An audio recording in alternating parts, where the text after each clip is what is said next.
Sakamoto absolutely cooked Kashima during their fight, so much so that it literally gave Kashima trauma for the rest of the series. This fight continues to stick out even amongst the crazier ones that have come along since its debut, so today I wanted to recount just how badly Sakamoto was violating Kashima.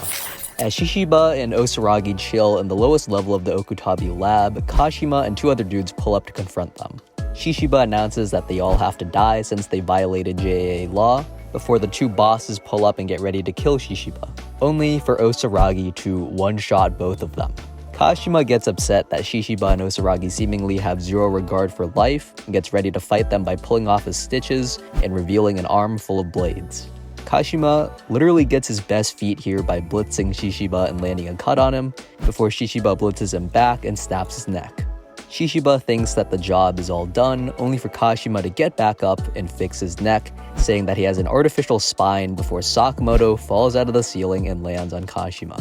Sakamoto and Shishiba say hi, with Shishiba introducing him to Osaragi as Kashima gets back up, saying that Sakamoto was the only one to ever injure X, and Sakamoto and Shishiba exchange some dialogue before Kashima just says that he has to kill Sakamoto and present him to the master, before tugging at his stitches again and revealing both a gun for an arm and a laser that comes out of his mouth. Sakamoto and Kashima begin fighting, with Sakamoto dodging one of Kashima's strikes before Kashima shoots out some wires to grab Sakamoto and bring him in close to use his mouth laser. Sakamoto wonders if Kashima is even human as he dodges the laser before turning to Shishiba, only to see him and Osaragi getting ready to leave since they have business elsewhere. Sakamoto tells them to say hi to the gang for him before Kashima pulls up from behind and launches Sakamoto into a wall. Sakamoto comes out unfazed, with Kashima saying that Sakamoto simply choosing to dodge is pathetic. Sakamoto replies by saying that his friend cares about this lab and wants Kashima and his goons to leave, but Kashima refuses, saying that on a big picture perspective,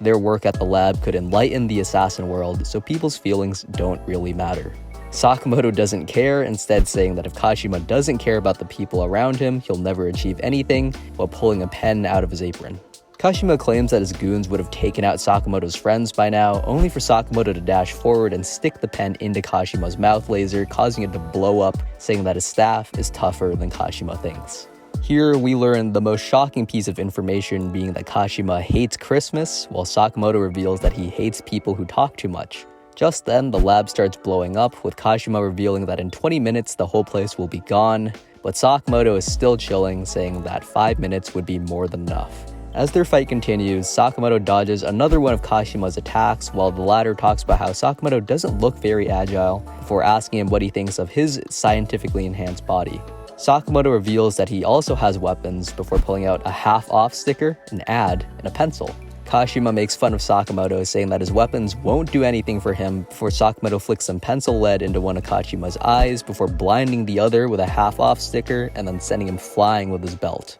Sakamoto says that a dependence on weapons makes you a third-rate assassin, before Kashima emerges from the rubble, saying that if Sakamoto can't get Kashima out of the lab, he must be a fifth-rate assassin. Sakamoto asks if Kashima is immortal, with the latter saying that he doesn't know what it would take to kill him, before having a flashback about X basically just saying that certain people need to die, and that even if the law says murder is illegal, X doesn't and accepts Kashima. With this, Kashima has become X's #1 glazer as a train pulls up, forcing Sakamoto and Kashima to get out of the way, and Kashima shoots some ropes to tie up Sakamoto before landing on the passing train and dragging him through the tracks. Kashima claims that Sakamoto is just a hypocrite, before seeing that Sakamoto is proficient in playing Subway Surfers as he rides the rails with a piece of wood. Kashima isn't bothered by this though, instead wondering how long Sakamoto could do that for, only for Sakamoto to cut up Kashima's ropes with the ad he had in his pocket, before saying that Kashima talks a lot and then grabbing the cut ropes and using them to swing Kashima into the side of the subway. We see this train conductor wishing that something interesting would happen before Sakamoto and Kashima come flying out of the side of the subway and crash into the passing train, scaring the civilians in the process.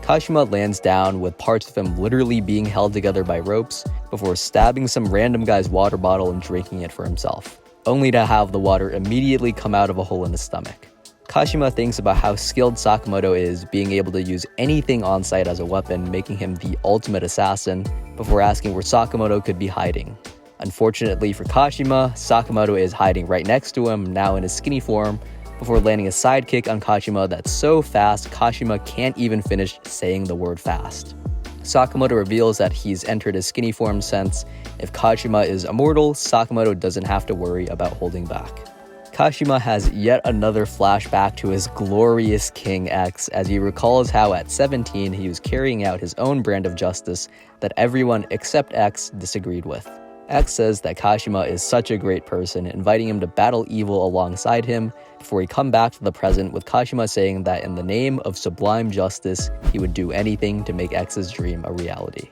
Sakamoto doesn't really care, instead realizing that Kashima is in the way of a grandma that wants to sit, so he pulls up on him, saying that he's in the way of priority seating, before throwing Kashima to the side. Kashima can't believe that he can't keep up with Sakamoto, only to realize that he's right in front of him, while Sakamoto adjusts his glasses before absolutely bodying Kashima with a barrage of punches. Kashima notes that Sakamoto is so strong that even though Kashima has literally enhanced himself with technology, Sakamoto is still stronger. Kashima tries shooting Sakamoto with his gun, only for Sakamoto to deflect all the bullets with a handrail and then proceeds to slap Kashima around with the same handrail. At this point, Kashima gets a little desperate as he pulls out a whole laser cannon from his stomach, actually surprising Sakamoto before blasting him out and into another train. Kashima thinks it's finally over, but as Sakamoto flies into the other train, he starts running so fast that he makes it all the way to the end of the train just in time to hop out and back into the train with Kashima in it.